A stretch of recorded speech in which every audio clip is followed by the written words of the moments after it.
Hello, friends. This is Shannon. Today I'm going to talk about how to warp one of our round looms and show you what you need to get going, get started, and have a successful warping adventure. These round looms are so much fun. We developed them with Maria from A Needle Runs Through It. They can be used as decoration. They can be used as jewelry. They can be used as ornaments. The act of doing this kind of weaving is very soothing. It's very, very easy to toss a little loom kit in your bag and take it anywhere and be able to do a little bit of weaving wherever you go and whenever you have a couple extra minutes. And it really doesn't take that many supplies. The loom kit itself comes with 3 different looms, 3 different sizes. They all have little holes in them so you can attach them to a cord or a jump ring to create anything that you want to out of them. And you also get an embroidery needle, and this is a size 5 embroidery needle. It's a great size for these little looms. You want to have one that is thin enough with a small enough eye to fit through your holes, because you are different than some of our other looms.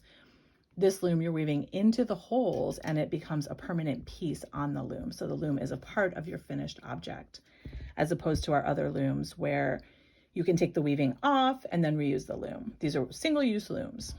So like I said, what you need are your loom. You're going to need some scissors. Almost always need scissors, and a needle, and then some embroidery floss. I really like using 6-strand embroidery floss, and I do feel like it's something that most of us have in our craft stashes. So it's an easy thing to access, and it's very inexpensive. Lots of gorgeous colors. This is super boring white. But you can use as many colors as you want to create your piece. So all of these are made using multiple colors, but you can use a variegated floss too if you wanted, and only one color throughout. So the first thing we're going to do, you can consult your little booklet and it'll tell you how many inches you need for your warp in the beginning of your weft, according to which size of loom you're using. I'm going to warp my middle loom today, and I'm going to warp it with this white floss. So the first thing I do is tie a knot. I like to do what's called a quilter's knot. I don't know if there's another name for it, but it is a really great knot. I use it for pretty much any time I'm doing any kind of hand sewing or embroidery or anything. And so what you do is you thread your needle, and then you take the tail and you hold it against your needle with your thumb. I'm right-handed, so I am using my right hand to hold my needle. If you're left-handed, you'll just do it opposite. And then the size of the knot is contingent on how many times you wrap your thread around your needle. And I want a nice big knot, so I'm going to do 5 or 6 times. And so what I do then is I just grab the thread that's attached to the needle and I wrap it around that needle from back to front 5 or 6 times. And I believe that's 6. And so I have a coil of thread wrapped around the needle. I'm going to use that thumb that was holding the tail to now kind of squeeze, but not too tight, that coil that I've wrapped around with my middle finger or my pointer finger. And then I'm going to, and again, you don't want it too tight because you want it to be able to fit over the eye. And then I'm going to slide it down to the end of my thread. And so now I have a knot that's big enough so that it won't come through the holes on my loom. Now this needle is a little different than the one I showed you before. This one is, I think, an 18 tapestry needle. So you need a really thin tapestry needle or an embroidery needle for this. So if you look at your little loom, the front side is plain, but on the back side, there are numbers printed, and there's a 1, 2, 3, and 4. And if you kind of follow them, you can see that they cross each other. So when you're weaving on a circular loom, you're going to create a cross in the center, and that is how we're able to warp across the loom and create something that we can weave from the inside out of. So what we're going to do is we're going to find our number 1, and from the back to the front, we're going to take our needle and go through and pull it so that our knot is against that number 1. Now at this point, if you want, you can trim your tail, or you can do it later. Sometimes it kind of gets in the way. So I like to trim it down a little bit. And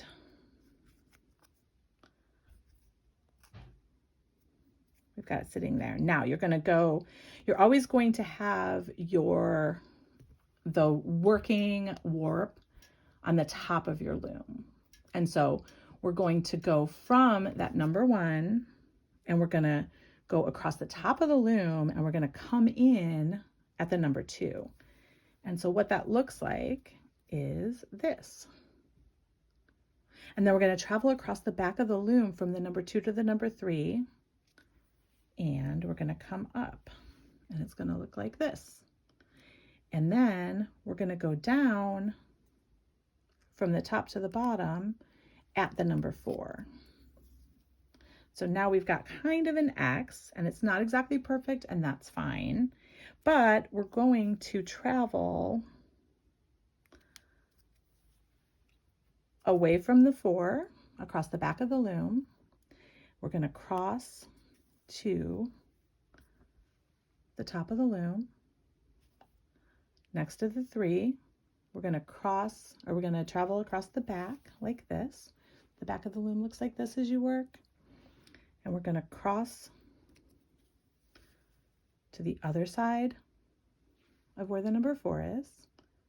And then we're going to come up. We're going to cross the whole loom. And so what we're doing is we're creating this crossed area in the center. All of your warp threads are coming up from the center, and the back should look like this. So you'll just see where you've traveled along as you're creating this.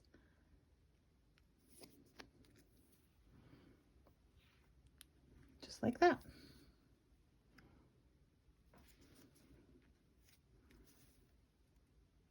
So travel across the back, travel over the loom in the front, travel across the back, and travel over the loom in the front, like this. Travel across the back, and then you come up and there's nowhere to go. So on your last one, you'll come up, there will be nowhere to go across the loom because all of the holes have been used. That is because we want an odd number of warp threads, because weaving is over, under on the first row, and then under, over on the second row, and we're going in the round. So we want to be able to go over, under until the end of our warp threads, and then when we get to the first warp thread again, we want to be able to do the opposite. So this is completely right, even though it's like, oh no, everybody should have a partner. No, everybody's not going to have a partner. So what we do when we get to this point, and this is like the least scientific part of this whole thing, is we're going to go into the center of the warp kind of wherever we want to.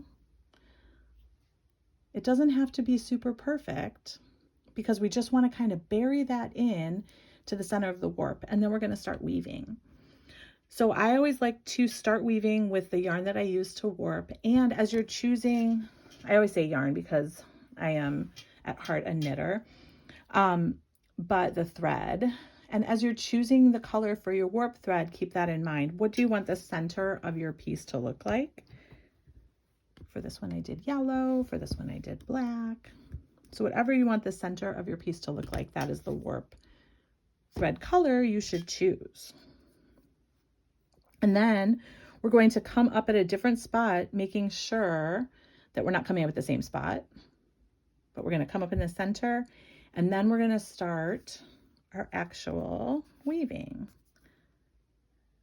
And again, like I said, when you're weaving, you're going over, under. It doesn't matter where you start. You're not going to be able to tell where you start.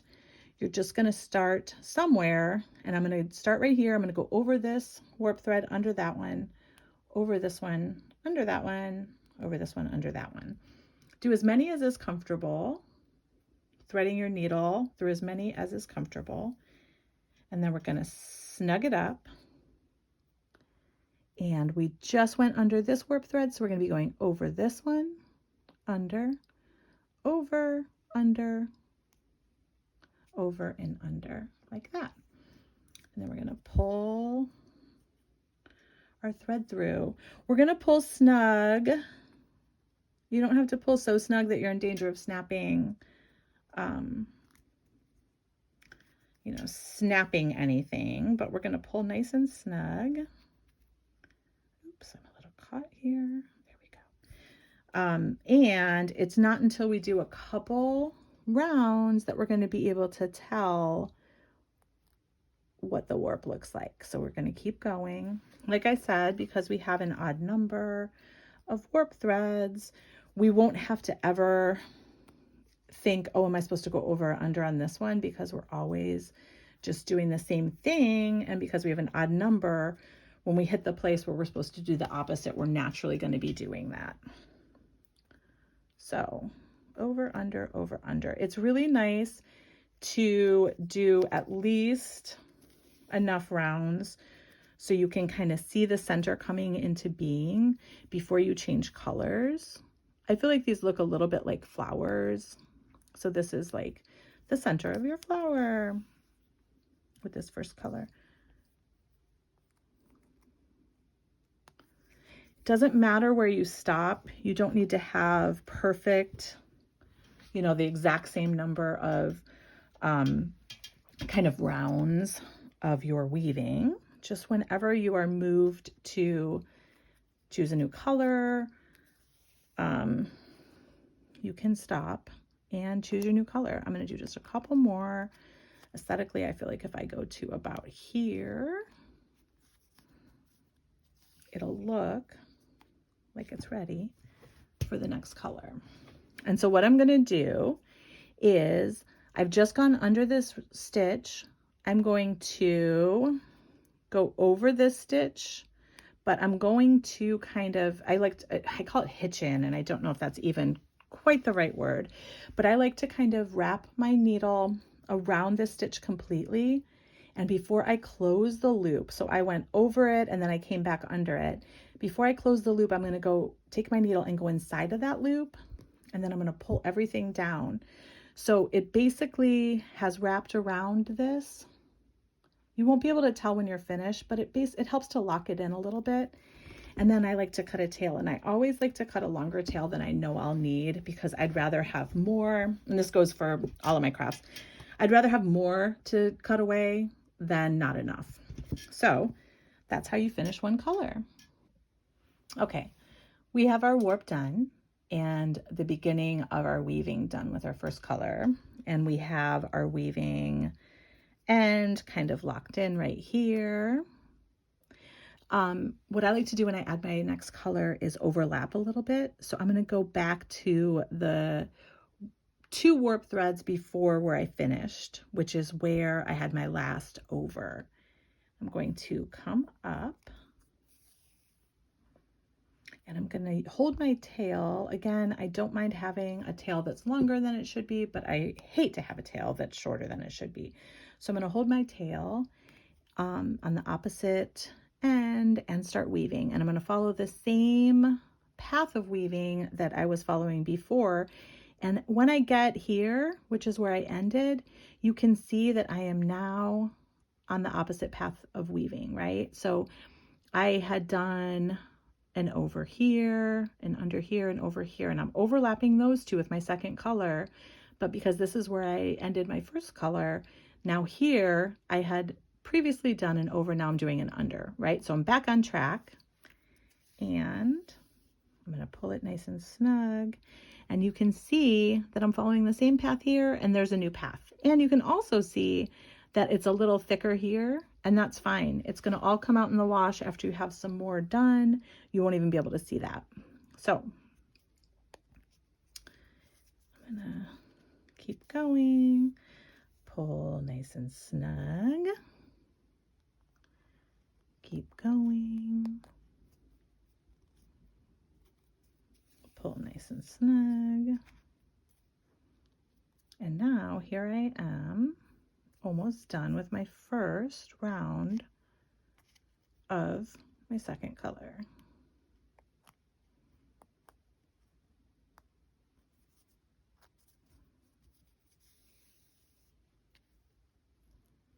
And look at that. You can't even tell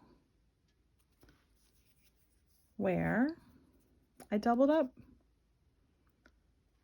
And especially when you get a couple more rounds in, you won't be able to tell. And this is basically what you're doing. That's it. You just keep doing that. You can pull nice and taut and have a really nice tight weave. You can do it a little bit looser and be able to see your warp threads a little. This is a weft facing way of weaving, so you really shouldn't see your warp threads through. You should have it so it's dense enough that you don't see your warp threads. But you could use thicker yarn or something like mohair or something if you want to have a different look. I would still suggest using the 6-strand embroidery floss for your warping in the center. You can go as far out on your loom as you want, or you can stop weaving so you have a little bit of kind of white space on your loom. This has quite a bit of white space. This one is perfect for this season. It feels like it looks like a Halloween piece almost. When you're finished, you can leave your tails if you want, or you can cut them really close to the back. If you're nervous about your threads coming out, you can use a little piece of glue, like a little dollop of glue. You can put a little dollop of glue on your knot and on each of the strands that you've cut. These aren't used very heavily, so there's not as much chance of things coming apart because it's not like you're wearing it and you're like putting a lot of friction on it. These are more for show. So you can do a little gradient like I did here, something very bold and obnoxious like I did here. You can approximate flowers. You could do a rainbow. I haven't done that yet, which I'm super surprised about. But there's so much you can do. So thank you so much. Let me know if you have any questions, and I hope this helped get you started on your round weaving journey. I do want to say real quickly too that you can use this basic technique for any round weaving, and you can use anything as your loom. You can use CDs as your loom and warp through the center of the CD. You don't have to do the crossing thing if you do that, but you do have to make sure you remember to do an odd number of warp threads because otherwise your weaving won't work.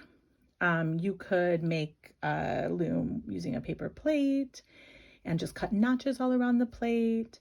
There's so many things you can use and so many different, like this is just super basic, but you can, there's so many exciting different things you can do. You can use embroidery hoops as your looms or just the insides of embroidery hoops. Yeah, so it's a super fun technique, and just like all weaving, it's very meditative and creative without being too taxing. So I hope you really enjoy yourself. Thanks so much. Bye-bye.